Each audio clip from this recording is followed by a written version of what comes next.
Galera, vamos aos exemplos então, né? Nesse primeiro exemplo aqui, ó, eu quero apenas que a gente aprenda a desenhar as forças que atuam sobre o corpo e a descobrir quem é a força centrípeta. Só isso.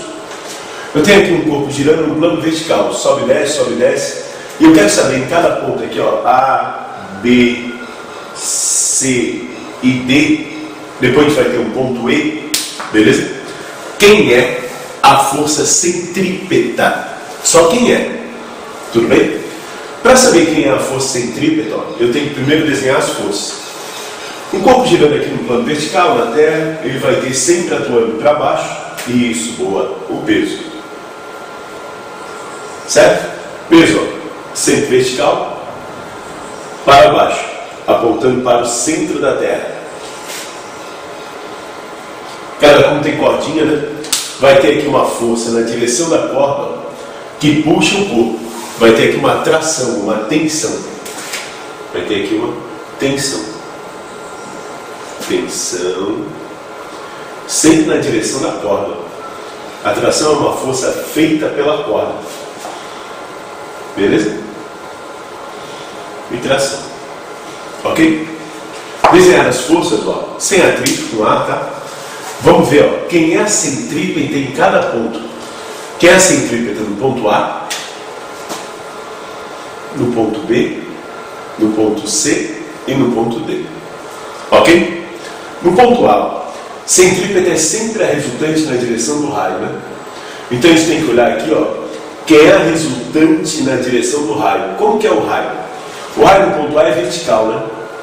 Então a centrípeta vai ser a resultante das forças que são verticais, na mesma direção do raio. Peso é vertical? Boa. Tração é vertical? Também, né? Então a centrípeta seria a resultante das duas, ó. A soma das duas. A centrípeta em A seria T mais P. Zeca, por que tu somasse? Eu somei, ó, porque as duas forças têm o mesmo sentido. E para achar a resultante, a gente soma, lembra? A centrípeta em B.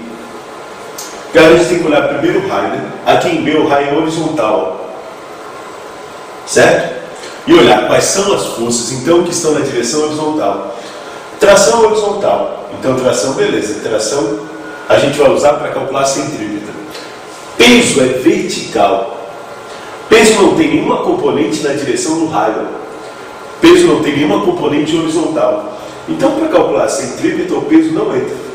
Nesse caso, a centrípeta é só a tração. Não é que o peso não existe, existe, né? Mas ele não tem nenhuma componente na direção do raio da trajetória. Então ele não serve de centrípeta. Aqui no ponto C, novamente o raio volta a ser vertical, tá vendo? Raio vertical. Tração é vertical? Boa. Peso é vertical? Também. Quem é a centrípeta então? De novo a resultante das duas, ó. As duas estão na direção do raio. Só que agora elas têm sentidos opostos. Ao invés de somar, a gente vai diminuir. E detalhe, né? Sempre a maior, menos a menor. Como a centrípeta aponta para o centro, ó, sempre que tiver uma força para dentro e uma força para fora, a maior necessariamente aponta para o centro. Então a centrípeta vai ser a tração menos o peso. Ok? E no ponto D tá fácil, né? Vai ser igual ao ponto B, ó, só a tração. Vamos ver o ponto E agora. Cara, nesse ponto E aqui, ó, vamos chamar ele de E, vai. Eu teria um ponto intermediário, né? Nem vertical, nem horizontal. Ele teria aqui, ó, uma certa inclinação θ com a vertical. Eu quero saber também, nesse ponto E, quem é a centrípeta. Ok? Vamos desenhar as forças aqui, ó. O bloco tem peso, a bolinha tem peso. E de novo tem tração na direção do fio, ó. Tá legal? Tração. Quem é a centrípeta? A centrípeta é sempre a resultante na direção do raio. A tração está na direção do raio, né? O raio inclinado, a tração também, ó. E o peso, Zeca? Ó, o peso ele não está totalmente na direção do raio. Mas se a gente der uma esticada aqui, a gente vai ver o seguinte, né?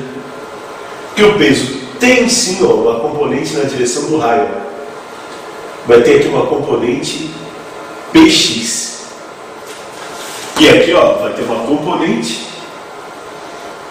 perpendicular ao raio. Vai ter uma componente PY. Beleza? Galera, se PX está na direção do raio, eu utilizo ele para calcular a centrípeta. Como é que fica então? Ó, de novo uma força para dentro e uma para fora. Diminui.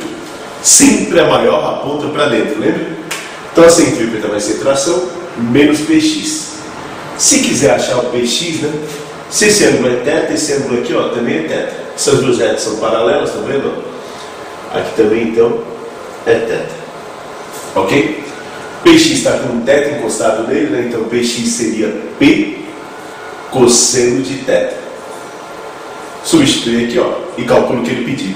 Seria uma questão mais difícil, uma questão mais complicada no vestibular, tá?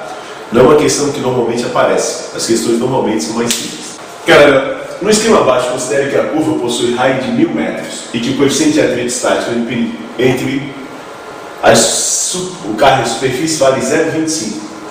Determine a máxima velocidade com que o carro pode fazer a curva sem derrapar. A gente já viu lá na aula, né? Que quando o carro faz a curva, a tendência dele é arrastar para fora. Então o atrito empurra ele para dentro. E é na verdade o atrito, né, que é do tipo estático, ó, sem derrapar, sem arrastar, que serve de centrípeta, mantém o carro na curva. Beleza? Ó, se eu quero saber velocidade, velocidade tem a ver com força centrípeta, né? Força centrípeta é mv² sobre R. Então, olha só, a força centrípeta, nesse caso, é a força de atrito estático. A gente sabe também que o atrito estático ele muda, né? Ele pode de 0 até um valor máximo. Se eu quero saber a máxima velocidade com que o carro pode fazer a curva, é porque esse atrito já está no valor máximo. Beleza? Então eu posso substituir ali as equações. Força centrípeta vai ser, lembra da fórmula? M V² sobre R. Força de atrito, μ vezes normal. Ok? Galera, aqui eu desenho o carro, né? Olhando ele em uma superfície horizontal. A curva é horizontal. O carro vai ter normal para cima, peso para baixo, de sempre. E aqui o atrito apontando para o centro. Como é não sobe nem desce, normal e peso têm valores iguais, né? Então a normal eu posso colocar M vezes G. Então vai ficar assim, né? mv² sobre R é igual a μ vezes M vezes G. Certo? Tem massa dos dois lados, corta, né? Passo o R multiplicando, então, a velocidade máxima com que o carro pode fazer a curva sem derrapar, raiz quadrada de μ vezes R vezes G. Percebe que não depende da massa do carro, olha só. Certo? Depende do coeficiente de atrito, do raio da trajetória e da aceleração da gravidade. Se eu substituir os valores que ele me fornece, né? A velocidade máxima vai ser raiz. Zeca, por que tirasse a raiz? Porque aqui está o quadrado. Previamente tem que tirar a raiz do outro lado, só para lembrar. Né? Raiz quadrada de 0,25 vezes 10. 10 não, né? 1000 vezes G, que é 10.